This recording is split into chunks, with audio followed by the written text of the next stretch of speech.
U.S. to soon. Sign new trade deals with ASEAN nations. President successfully concludes visit to the 80th United Nations General Assembly. Free annual health checkups.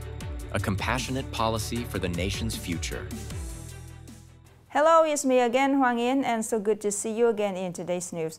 And now let's get started. During a meeting with the Southeast Asian economic ministers in Malaysia, U.S. Trade Representative Jamieson Greer said that the U.S. hopes to finalize a trade agreement with the Southeast Asian countries in the coming months. According to U.S. Trade Representative Jamieson Greer, tariff negotiations with Southeast Asian countries are making positive progress, with some agreements already announced and others expected to be finalized in the coming months, or even weeks. Greer emphasized that the U.S. welcomes trade with Southeast Asia, but it must be based on balance and reciprocity. The meeting took place amid growing concerns among Southeast Asian nations over the impact of U.S. tariff measures on their economies. Observers note that the Trump administration's plans to impose higher sector-specific tariffs, especially in the semiconductor industry, could push ASEAN to adopt a more unified stance in its negotiations with the U.S. Exactly 20 days after being elected Prime Minister by the House of Representatives, on the evening of September 24th, Thailand's new Prime Minister Anutin Charnvirakul and his cabinet were sworn in before the King Maharajimmakul. Prime Minister Anutin Charnvirakul's cabinet includes 36 members holding 41 positions. Prime Minister Anutin also serves as Minister of the Interior. There are 6 deputy prime ministers, 4 of whom concurrently serve as Ministers of Finance, Transport, Agriculture and Cooperatives, and Natural Resources and Environment. The cabinet also includes 18 other ministers and 11 deputy ministers. Shortly after the swearing-in ceremony, Prime Minister Anutin chaired a special cabinet meeting the same evening to finalize the government's policy statement and assign responsibilities to the deputy prime ministers and several key ministers. The policy statement, also known as the Green Book, will be submitted to the Thai Parliament. The document focuses on 4 priority areas: household economy, national security and border issues, social affairs, and disaster recovery measures.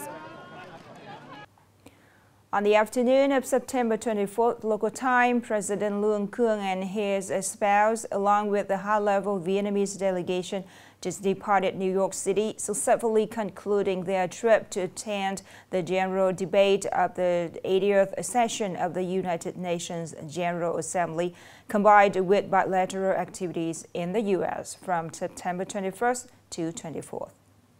The hours indeed feel dark. During the trip, the President attended the high-level joint session commemorating the 80th anniversary of the United Nations, delivered important speeches at the 80th UN General Assembly General Debate, and took part in the special global high-level event on climate action. In addition, the President held a series of bilateral meetings with leaders from countries attending the UN General Assembly, including UN Secretary-General Antonio Guterres, Austrian Chancellor Christian Stocker, President of Paraguay Santiago Peña Palacios, President of Portugal Marcelo Rebelo de Sousa, President of Iraq Abdul Latif Rashid, and President of Turkey Recep Tayyip Erdogan. The President also met with U.S. leaders, welcomed executives from major U.S. corporations, met with staff from Vietnamese representative offices and prominent members of the Vietnamese community, and presided over the celebration of Vietnam's 80th National Day in New York. The President's trip was a great success both multilaterally and bilaterally, leaving a strong impression of Vietnam's role, status, and meaningful contributions to addressing global issues, as well as advancing Vietnam's relations with the United States and other countries to support development in the region and the world. Upcoming are some updated news. Due to the complex developments of Storm Number 9, Ragasa, on the evening of September 24th, Vietnam Airlines made its third adjustment to the flight schedule to ensure the safety of passengers and crew. Specifically, on September 25th, flights arriving at and departing from To Xuan Airport, San Hoa, have been rescheduled to take off and land between 10:30 a.m. and 12:00 p.m. On the same day, flight operations at Cat Bai Airport, Hai Phong, will be adjusted to operate after 6:00 p.m. At the same time, Vietnam Airlines will cancel flights between Ho Chi Minh City and Cat Bai.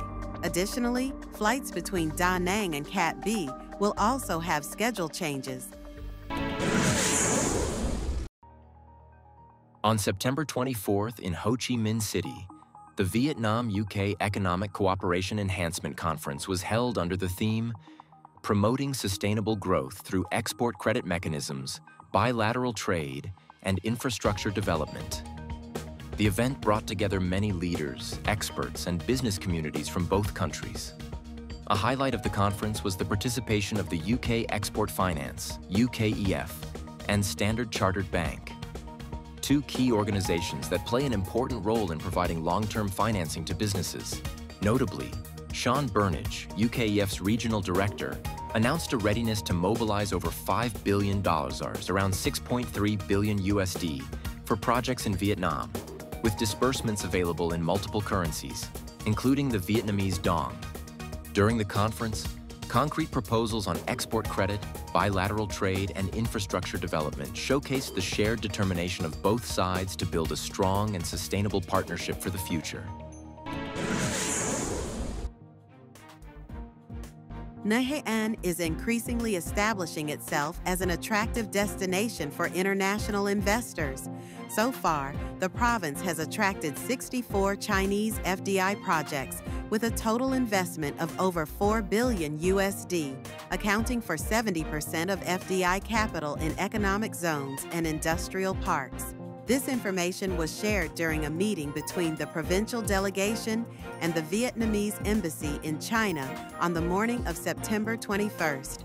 China is also Nghệ An's largest trading partner, with export turnover reaching nearly 550 million USD in 2024 and 400 million USD in the first 6 months of 2025. Additionally, more than 21,000 workers from Nghệ An are employed in China, contributing to increased incomes and stronger people-to-people exchanges.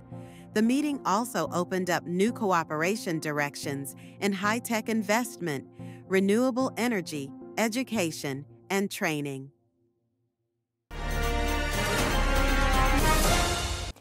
On September 9, the Politburo issued Resolution number 72, introducing several breakthrough measures to protect, care for, and improve public health. One notable point in the resolution is that from 2026, all citizens would receive a free annual health checkup or screening. More in the story today. Statistics from the healthcare sector in general, and from Nghệ An specifically, show that most people currently do not have the habit or do not maintain regular health checkups. As a result, many patients with cancer or cardiovascular diseases are only diagnosed at late stages or after their conditions have become chronic. Many patients have to be hospitalized when their illnesses have worsened, requiring long-term treatment and high costs, because they were not examined or diagnosed early enough. This reality highlights the importance of the upcoming policy to provide free annual health checkups and screenings for all citizens starting in 2026. It is expected to bring a major shift in healthcare. Once the habit of regular checkups is established, the burden of disease will decrease, improving quality of life and work productivity. Additionally, more than 21,000 workers from Nghệ An are employed in China, contributing to increased incomes and stronger people-to-people exchanges.